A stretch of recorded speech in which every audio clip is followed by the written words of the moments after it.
ওমা মা এই কি করছো? এই ছোট মাছ কচু হ্যাঁ। আর বেগুন দিয়ে মাখা মাখা করে তরকারি করবা, আচ্ছা। আর আমড়ার চাটনি।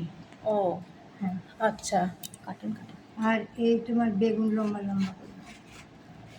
হ্যাঁ, কচু কেটে রেখেছি। আর আচ্ছা এই দেখো বেগুন, বেগুন দিলাম। আচ্ছা। আর দেখো আর বেগুন, এখানে কি? এটা ছোট মাছ। ও ছোট, পিবড়ি মাছ হ্যাঁ বাছা হয়ে গেছে? হ্যাঁ, বেছে ও রাখলাম। ছোট মাছ তাহলে দিয়ে তুমি একটু বেগুন, ওটা কেটে দাও তাহলে। হ্যাঁ বেগুন কচু দিয়ে হ্যাঁ। মাখা মাখা করে তরকারি করো, আর আমড়ার চাটনি। আচ্ছা, করছি দাঁড়াও, আমি একটু মশলাটা রেডি করে নিই। হ্যাঁ, হুম, আর বাকি কচু থাকবে, চারটে থাক কচু অন্যদিন থাকবে। আর এখানে কি আছে? দুটো আমরা, ও, আর এই আমড়াগুলো কেটেছো না হ্যাঁ চাটনি করার জন্য? হ্যাঁ হ্যাঁ। আচ্ছা, প্রথমে আমি কড়াইতে তেল দিয়ে পিউলি মাছগুলোকে ভেজে নেব। এখানে মা পাঁপড় ভেজেছিল তাই একটু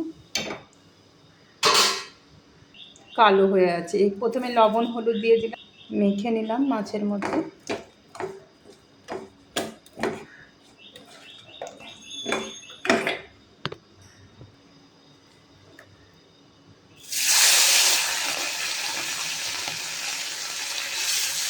মাছগুলো দুবারে ভাজবো।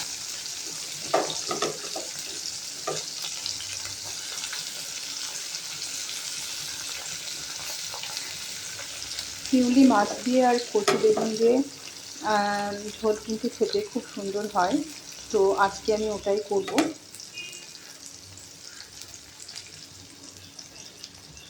পরের বারে এই মাছগুলো ভাজবো। মাছগুলোকে একটু উল্টে দেবো।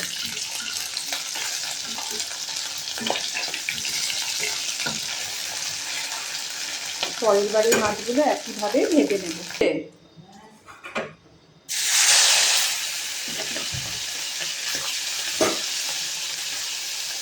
মাছগুলো ভেজে তুলে রেখে ওই তেলের মধ্যে আমি দিয়ে দিচ্ছি 5 ফোড়ন।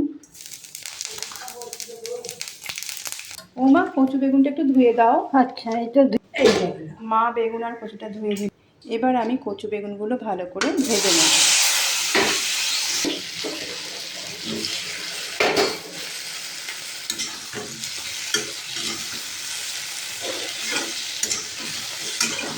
অন্যান্য ছোটো ছোটো মাছের সঙ্গেও কিন্তু কচু বেগুন আলু দিয়ে ঝোল করলে ভালো লাগে। আজকে আমি আলুটা দিইনি। এরপর আমি এর মধ্যে দিয়ে দেবো পরিমাণ মতো হলুদ আর পরিমাণ মতো লবণ। তারপর একটু এটাকে ভালো করে নেড়ে দেবো। কিছুক্ষণ নাড়াচাড়া করে নিয়ে আমি দিয়ে দেবো আদা, পেঁয়াজ আর রসুন বাটা। এর মধ্যে আমি একটু জিরে লঙ্কাও দিয়েছিলাম। এর মধ্যে কিন্তু আমি একটু জিরে আর শুকনো লঙ্কাও দিয়েছি। সমস্তটাকে ভালো করে বেটে নিয়েছি, তারপর এখানে দিলাম। এটাকে ভালো করে ভেজে নেব কিছুক্ষণ সময় ধরে। তারপর আমি জল দেবো। এরপর আমি পরিমাণ মতো জল দেবো।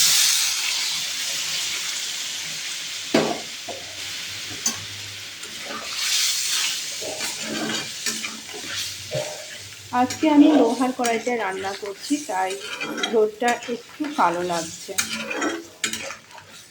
ব্যাস, এরপর আমি ঝোলটা ফুটে গেলে একটু মাছগুলো ওপর থেকে দিয়ে দেব।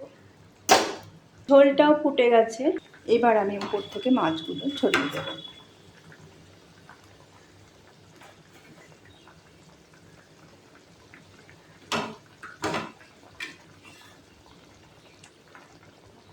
এবার ঝোলটা একটু ফুটে কচু বেগুনগুলো সিদ্ধ হয়ে গেলে নামিয়ে দেব। তার জন্য কিছুক্ষণ ঢেকে রাখবো। এবার ঝোলটা হয়ে গেছে, তারপর মাছের ঝোলটাকে নামিয়ে নিয়ে আমি কিন্তু সর্ষে ফোড়ন আর লঙ্কা ফোড়ন দিয়ে দিলাম, আর আমড়াগুলো দিয়ে দিলাম। আমরা চাটনিটা করে নেব।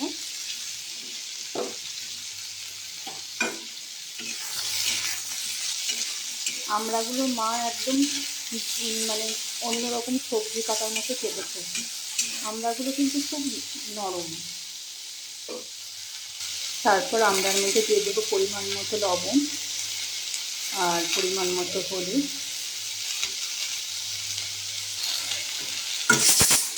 কিছুক্ষণ নাড়াচাড়া করে নিয়ে তারপর আমি কিন্তু একটু সামান্য জল দিয়ে দেবো এটা সিদ্ধ হওয়ার জন্য।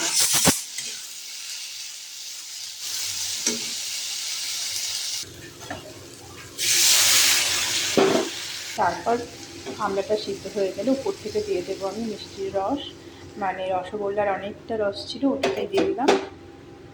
দিয়ে একটু ফুটিয়ে নিলেই কিন্তু চাটনিটা হয়ে যাবে।